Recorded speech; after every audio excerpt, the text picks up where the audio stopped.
The newsreels won't cover it. The society reporters will ignore it. So you'd never hear about it if we didn't tell you that this is the night that the no-holds-barred Root Beer Checker and Insult Club holds its regular meeting at 79 Wistful Vista with Dr. George Gamble and Mr. Fibber McGee in attendance. And here, getting ready to call the meeting to disorder, are Fibber McGee and Molly.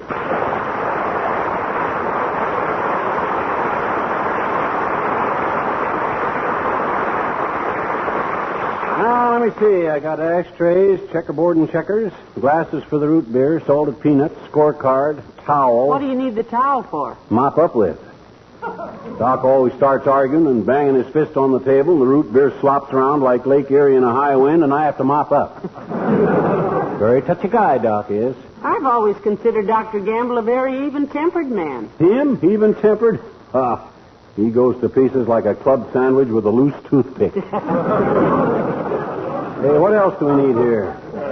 Card table? Card table. I knew there was something I forgot. put it out for you this afternoon. Oh, fine. It's behind the big chair there. I tried to put it up, but one leg sticks a little. No, thanks, kiddo, but I can handle it. Let me see. This one leg always did stick a little, if I remember correct. Now, come on, baby, come on. Open up. Oh! Uh-oh.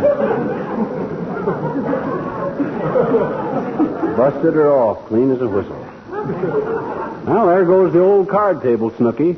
You know, it's too bad it isn't a little lower and round. Then if we lived in the country and had a cow, we could use it for a milking stool. If we knew how to milk. Well, there's no use trying to fix a new leg on it tonight. I'll fix it tomorrow. Maybe I can catch Doc Gamble on the phone before he leaves home and ask him to bring his card table with him, huh? Sweetheart. Huh? I've got a TL for you. Huh? This is Dr. Gamble's card table. Oh. You borrowed it for our last bridge party, remember? Oh, my gosh, it is at that. Oh. And you know how unreasonable Doc is about stuff of his that I borrow and bust.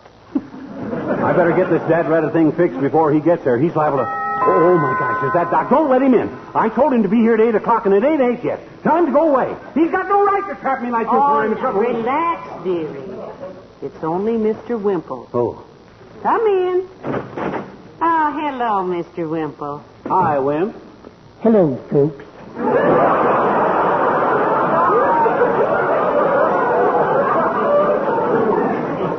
I'd invite you to stick around and bat the fat kid, but I'm expecting Doc Gamble for our regular checker game. How are things at your house, Mr. Wimple? Oh, about as usual, Mrs. McGee. I had a little incident yesterday with Sweetie Face. You mean? Yes, my big old wife. You see, Sweetie Face was practicing her weightlifting, and I said, "What are you doing, honey?" And she said, "I'm practicing my weightlifting." And I said, "My goodness," I said, "you do that every time you get out of a chair." Oh, my. Yes. And then when I regained consciousness again, she had left the room.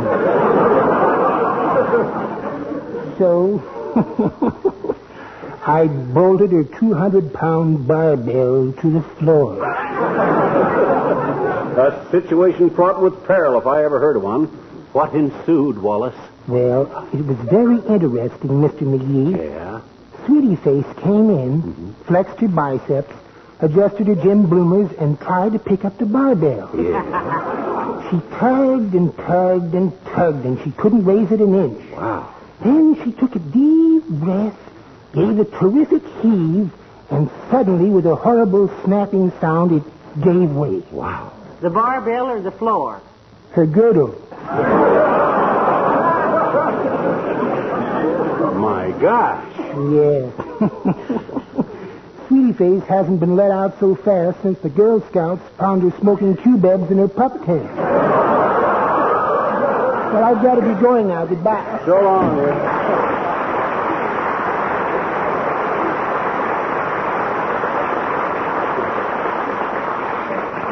Good old Wimp. I'll bet he dreams up half of them gags with Sweetie Face. Did you ever meet her, McGee? They say she's really a fine figure of a woman. Fine figure is right. She looks like a square root. Doggone it, what am I going to do about this card table, Molly? If Doc finds out it's busted... Oh, hey, I know. Yes? Yeah, look, I'll be sitting at the table when Doc comes in, see? I can hold the busted side up with my lap, see? He'll never know the leg has gone off it, see? But heavenly days, McGee, you two sometimes play checkers for 3 or 4 hours. Yeah, I know. You can't prop that table up with your lap for that long. Well, maybe not, but I got to try. I got to bluff it through some way. Listen, why don't you just tell him you broke it and offer to pay for it? Why do you always have to do everything the hard way? Admit to Doc that I busted his precious card table? I ain't that big a fool, Tootsie. He'll tell us he paid a fortune for the dead. Well, decide on your story, dearie. That must be him. Now, let me get set down. Okay, shove the table over onto my lap. Like this? No, the other way. So I'm holding up the bum corner. That's it. Okay, let him in. All right. Let him in. Come in.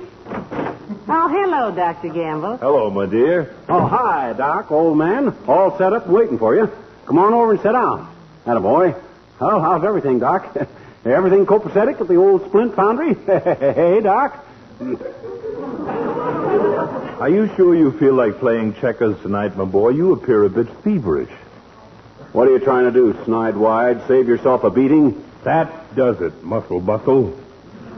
I'm going to pin your ears so far back you can hear your spinal cord unraveling. May I take your hat, Doctor? What? Oh, yes. Thank you, Molly. It is usually the host who leaps up and greets his guest for the evening at the door, but not Sonny Boy. He thinks politeness is effeminate. Is it true, Tallow Bottom? Ooh.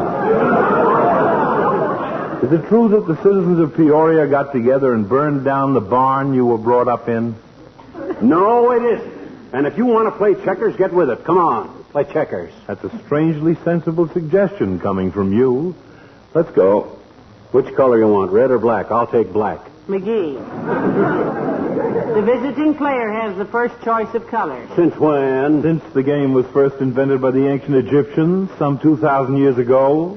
Oh, you play the old rules. Okay, Fatso, lay 'em out. All right. There's black. Yeah. Here's a red. There's another one of your black. Black. Okay. Uh-huh. That's him. All right, Pigeon. Your first move. And look, sit in the middle of the table, will you? You make me nervous, all twisted over at the corner like that. Well, you see, Doctor... Well, you see, Doc, I'll tell him, Molly. All right. Tell me what? That's what I want to know. Well, the fact is, Docky, I got to sit this way. I accidentally sat on the ice pick this afternoon. Molly told me to watch out for it, but I didn't get the point till later. Well, here we go, Fatso. I move here. And I move here. Right. I move. I move. I move. I move. There.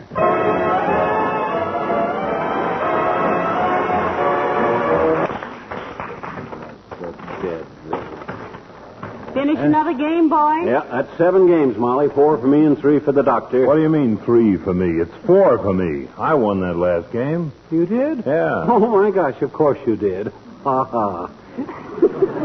I put it down in the wrong column. Sorry, old man. Quite all right, old man. Mm-hmm. I wouldn't have mentioned it except that you're as crooked as a crankshaft, and I wouldn't trust you any further than I could... Somebody at the door, Molly. Get it, will you? Why don't you get up and answer it, you lazy rum dummy? You're glued to that chair? For 2 hours, you've sat there like a spider with the cramps, letting Molly run errands for you. Oh, neither of us ever goes to the door, We don't Doctor. go to it. We always just holler, come in. Oh, it's Mr. Williams, the weatherman, boys. Do come in, Mr. Williams. Thank you, Mrs. McGee. Hi, Foggy, old man. You know Doc Gamble, I hope. Yes, indeed. Good evening, Doctor. Hello, William. You'll excuse our genial host for not rising to greet you. He comes from an old family of squatters. He knows his rights. Oh, yeah, well, Hasn't it been a nice day, though? You're certainly doing a wonderful job on the weather lately, Mr. Williams. It's been simply delightful. Oh, I'm glad you like it. Personally, I'm getting a little bored. Yeah? I sometimes wish I were back with my crew charting weather conditions in the Brazilian jungle. Brazilian jungles, eh? Never been in Australia myself. Never been in a geography class either, apparently. Run into any trouble down there, Williams? Well, yes, a bit. Headhunters, you know. Oh, damn. heavenly days. Weather charting must be pretty dangerous. I'm glad McGee doesn't do that kind of work. What would headhunters want with him? They'd take one look at that silly-looking cranium and start seeking honest employment. They get any of your crew, Williams? Yes, they did. They captured a lad named Bodkin who worked with us and marched him into the jungle. Wow. They were Jivaro Indians, the ones who shrink human heads. Oh, shrink their head. Goodness, how horrible. Yes, we found him 18 days later, unharmed, except that his head was shrunk to the size of an apple. Oh. Not a Baldwin. He still had his hair.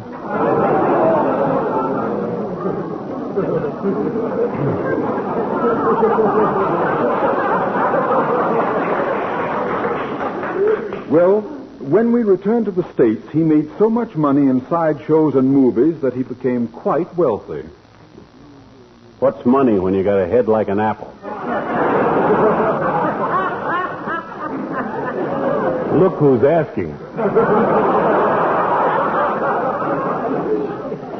But it didn't stay such a small size, strangely enough. No? No, he went to Hollywood, and they made such a fuss over him that his head swelled to even larger than its original dimensions. By the way, Doctor. Yes? I do dislike to break up your checker game, but would you come over to my house next door for just a few moments? Well, can't it wait, Foggy? We were just starting the game. No, I'm afraid not, McGee. I have several guests waiting for me to carve the turkey for dinner. Oh. And I don't know where to make the incision. Where's my medicine bag? Oh, here it is. I'll be back shortly, McGee. Huh? Come on, William. Your usual fee, of course, Doctor. Good night.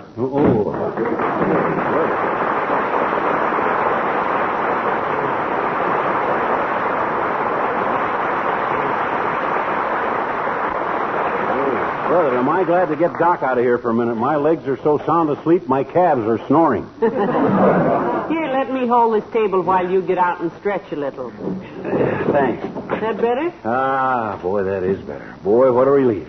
By tomorrow, I'm going to have a couple of Charlie horses so bad I'll have to use blinkers and a whip to get myself down to the Elks Club. Hello, folks. Oh, dear. I was just passing. Hey, what are you looking so startled for? Just me, Wilcox, the kid with the product. No, we thought it was Dr. Gamble, Mr. Wilcox. He went next door a minute to open up a turkey. The best straight line I ever had in my life, and I don't know what to do with it.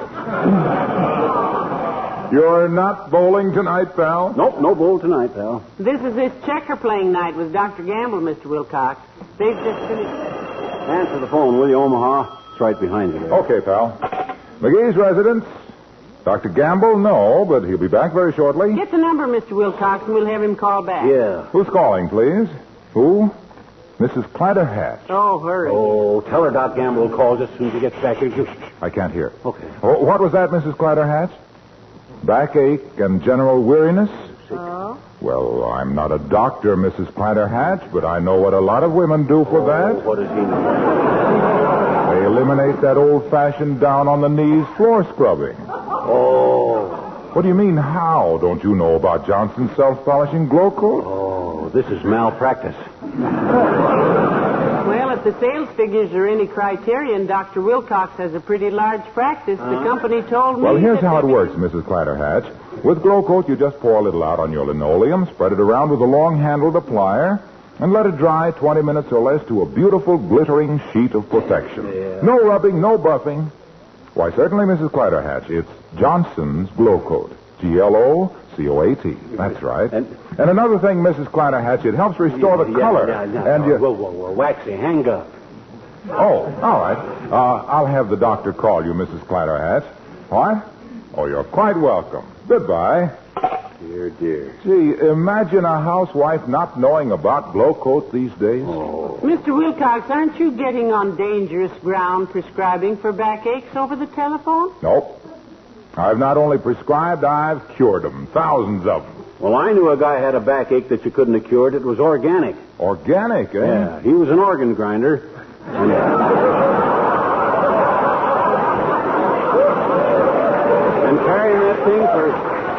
carrying that thing for 15 miles every day gave him such a crick in the back he had to wear pontoons on his suspenders. Crick in the back. Yeah. You know, You know, that reminds me of my uncle, Big Steinway Wilcox. Oh. He was a piano mover, grand upright character.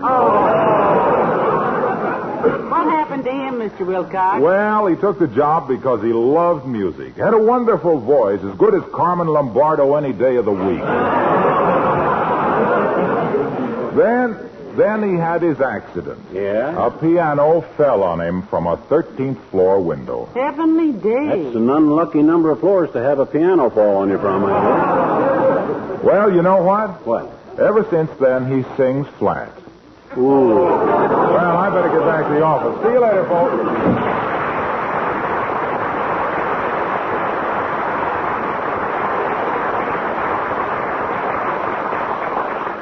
Hadn't you better get that table back in your lap, dearie? Dr. Gamble may be back before you Yeah, know but it. I'd like to stretch my legs as long as I can. I'm stiffer than a neck at a tennis match.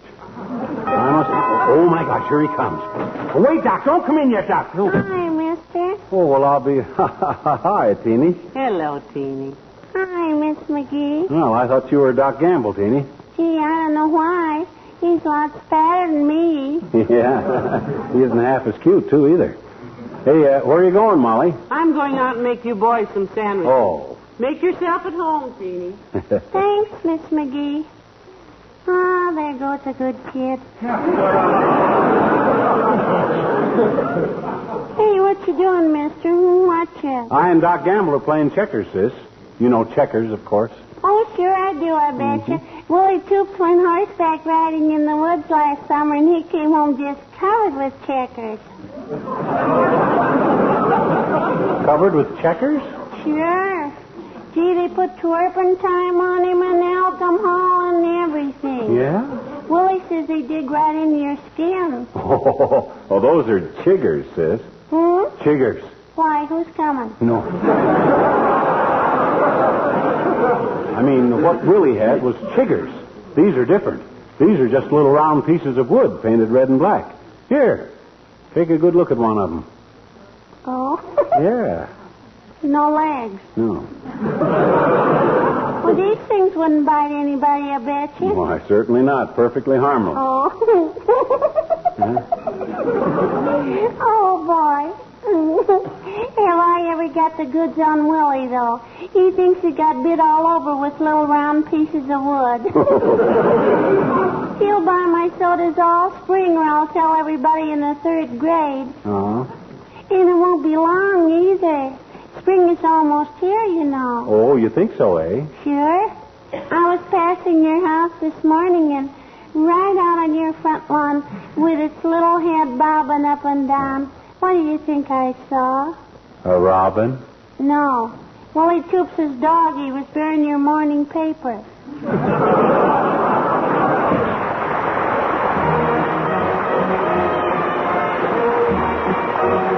Your move, Fatso. Your move. Come on, quit stalling. I'm not stalling, Snare Drum. I'm thinking. Oh, yeah? What with? Just because I've got you practically cornered, you start stalling. Who's got who cornered?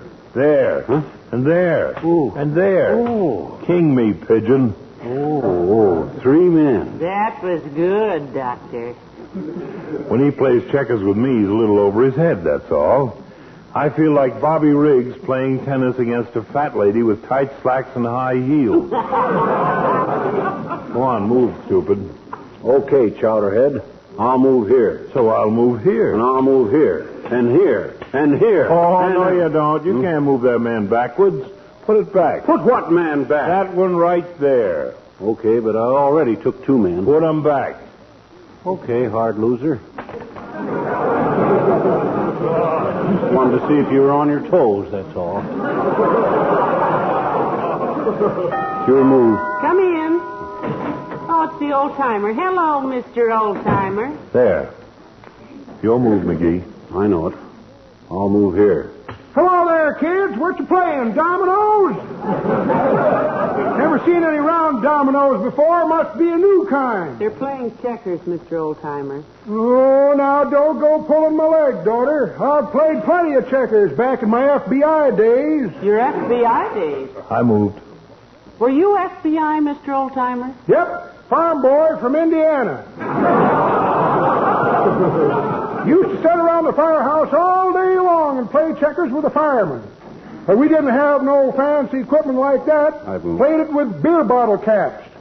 Had 2 teams, Budweiser's versus the Paps. I was so good at it, they elected me Paps Grandmaster 2 years running. That was a good move, Doctor. Thanks. I think I got him now. Oh, you think so, do you? Well, try this one on for size, smart boy. There. That was before I got restless and set out to see the world, kid. I was gone 32 years. When I come back, I'd seen everything there was to see between Terre Haute and Indianapolis.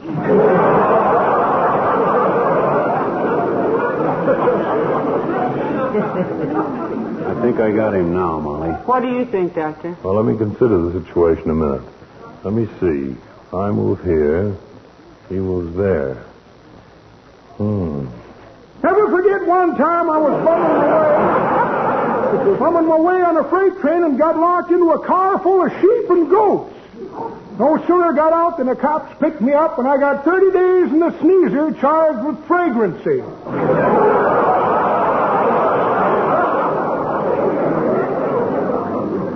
That's a bad situation. I'll say it was, Doctor. There I was, 40 miles from home. Can't move, eh? Oh, I could move around a little, Johnny, but them jail cells ain't very big, you know. You got to inhale to turn around. Looks to me like the game is about over. That's the way it looked to me, daughter.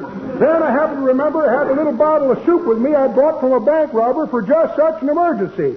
I poured it into the lock of the door, made a fuse out of my shirt tail, lit her up, and crawled under the cot. Half an hour went by and nothing happened. Nitroglycerin no good? And the feller told me it was soup. I naturally thought it was nitro, too. But it wasn't. I tasted it, and it was just plain soup. Chicken noodles. Too bad it wasn't alphabet soup. You might have gotten out after a spell. After a spell. That's pretty good, kids. But it ain't the way I heard it. The way I heard it, one feller says to t'other feller, he says,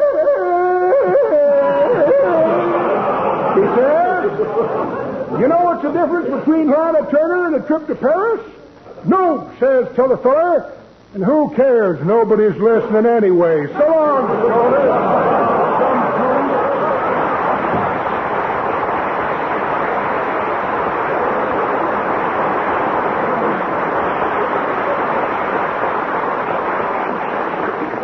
Who was that just went out? The old-timer. Oh, is he here? What do you want? I move here, and here, and here, and here. And that's the game, chump. Well, I'll be, and I never saw that one coming, Doc. I was... Ooh, what's the matter? Do you find losing that painful? No, I just got a little cramp in my leg is all. It'll be okay in a minute. Well, I'm not surprised. You've been sitting at the table like you had sand in your bearings. Get up, stamp around on it. I'll hold the busted card table for you. What? Well, that's nice. What? You hold it. You knew that card just... What? Certainly. That table's been falling apart for years. Why? Well, it's been fun, kid. Oh. Thanks for everything, Molly. Why, you big... Of all the skirts. Why, that's big... If I had... How much root beer did he drink? You know, if I were you, dearie, I'd refuse to pay him for those last x-rays. Huh? If you're as transparent as all that, they weren't necessary.